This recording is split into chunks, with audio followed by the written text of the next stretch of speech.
Rosamunde Pilcher's debut bestseller, The Shell Seekers, hit the shelves in 1987, sparked by a conversation with Tom Dunn from St. Martin's Press. Pilcher, prompted by her children's aspirations for her fame, embarked on crafting a tale resonating with the experiences of her own generation. The narrative unfolds in 1984, revolving around Penelope Keeling and her offspring, Nancy, Olivia, and Noel, delving into the transformative impact of war on Penelope's life and the complex dynamics surrounding the anticipation of inheritance among her children. Adapted into a film starring Angela Lansbury in 1989 and a TV miniseries featuring Vanessa Redgrave in 2006, The Shell Seekers encapsulates the journey of Penelope Keeling, a divorced mother of 3 adult children, as she returns to her roots at Podmore's Thatch post a minor heart episode. Defying medical advice, she informs her daughter, Olivia, of her impromptu discharge from the hospital. However, Nancy, Penelope's elder daughter, harbors reservations about her mother's decision and discusses the possibility of hiring full-time assistance for Penelope, given her own financial strains as a struggling housewife and mother. Assuring Nancy of their mother's prudent financial management post the sale of the family home 5 years prior, Olivia proposes a different solution upon learning of the passing of her former flame, Cosmo Hamilton. With Cosmo's daughter, Antonia, en route to London, Olivia suggests Antonia as a companion for Penelope, thereby sidestepping the need for live-in help. Meanwhile, Noel, informed by Nancy, discovers a resurgence of interest in the paintings of Lawrence Sterne, Penelope's father, fetching lucrative prices in the art market, adding another layer to the family's narrative. Simultaneously, Noel uncovers a revelation about his grandfather, Lawrence. He habitually sketched his paintings before commencing them.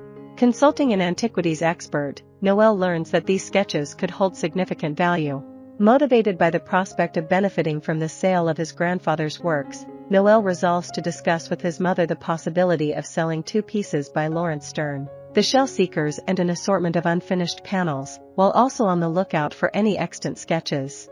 In his quest to locate these sketches, Noel offers to clear out Penelope's loft. Oblivious to the fact that his mother had concealed a collection of 14 sketches she stumbled upon years earlier in her father's art studio. Meanwhile, Penelope, akin to her mother Sophie, an ardent gardener, enlists the help of a gardener, Thanu's, following her heart scare. A budding connection ensues between Thanu's and Antonia, observed keenly by Penelope, prompting reflections on the myriad relationships that have colored her life. Recollections stir of her parents' own romance, ignited in Paris where Lawrence, an artist, forged a bond with Sophie's family. After World War I, Sophie, orphaned, sought out Lawrence, their union resulting in Penelope. They established their abode in both Lawrence's family estate in London and Carn Cottage in Cornwall. As World War II loomed, the Sterns, stationed in Porthcaris, extended their hospitality to London refugees, among them Doris Potter and her sons.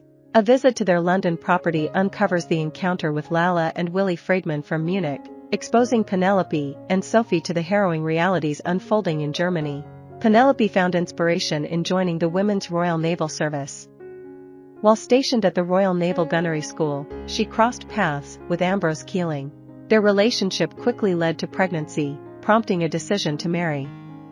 However, as the birth of their first daughter, Nancy, approached, Penelope realized her lack of love for Ambrose. Despite her feelings, she remained committed while he served in the war.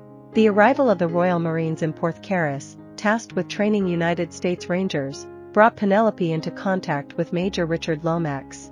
Following Sophie's tragic demise in the London bombings, Penelope and Richard's bond deepened into intimacy, culminating in plans for marriage after her divorce from Ambrose. Tragically, Richard perished during the Normandy invasion, shifting Penelope's focus back to her marriage with Ambrose, resulting in 2 more children. However, Ambrose's infidelity with his secretary led to divorce, leaving Penelope to raise their children alone and forcing her to sell Carn Cottage to make ends meet. Returning to Porthcaris with Antonia and Thanu's in the present day, Penelope reminisces about her childhood. A visit to London to meet Lala Friedman and her lawyer precedes a fatal heart attack upon her return to Podmore's Thatch. At her funeral, Nancy and Noel are dismayed to discover Penelope's distribution of her estate, particularly the bequests of her father's sketches to Thanu's and her aunt's earrings to Antonia. Olivia uncovers evidence of Penelope's relationship with Richard, revealing a previously unknown facet of her mother's life. Antonia and Thanus, now married, plan to embark on a gardening venture together.